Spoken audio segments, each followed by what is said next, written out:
Hello, I am here going over what I've learned from chapters 6 and 7, and I am starting with chapter 6, reading for college, and I'm focusing on read with focus.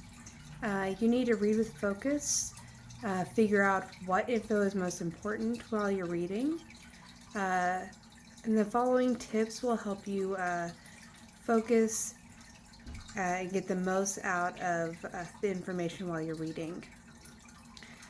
So we start with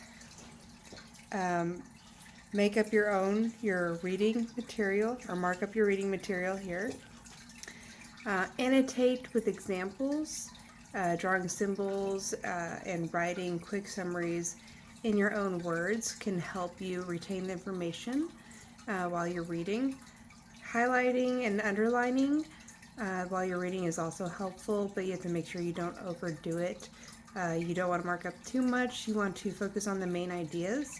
And one way to do this is you can read ahead and read the whole section and all the sections following before you do any highlighting or marking to make sure you're getting the key points of that section. Then we have here make it personal.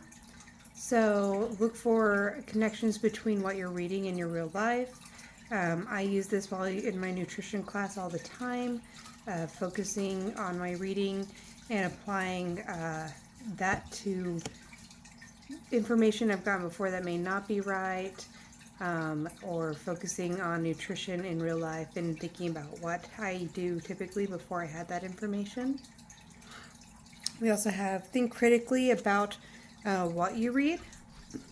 You want to look deeper into your reading look for your own conclusions about the material in the reading, and this will help you retain that information too, because you're putting more brain you're thinking about what you're reading rather than just reading it.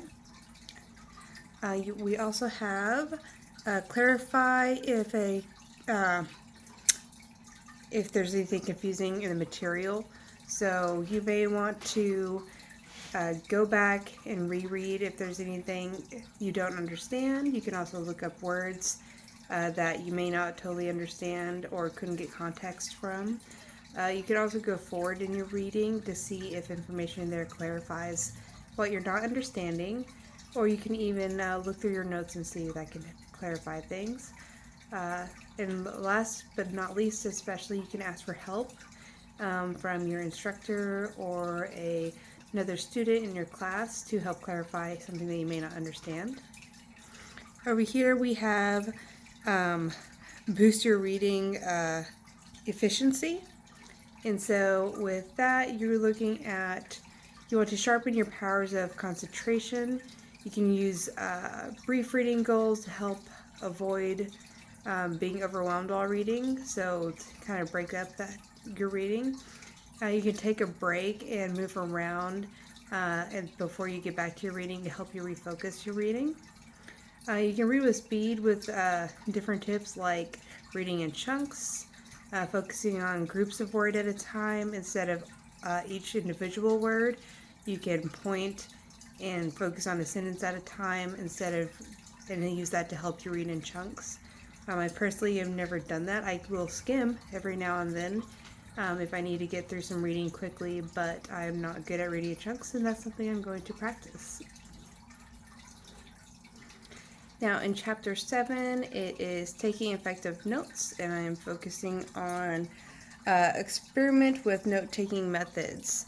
I liked this section because I've never really done anything other than outlining for notes. I don't remember the last time I've made any kind of mapping. I've never used the Cornell system. I have used charting for specific things, and I'll go over that. There's several ways of taking notes, and different methods may work better for different people or in different situations or courses. Outlines are a common note-taking form. That's one I use the most.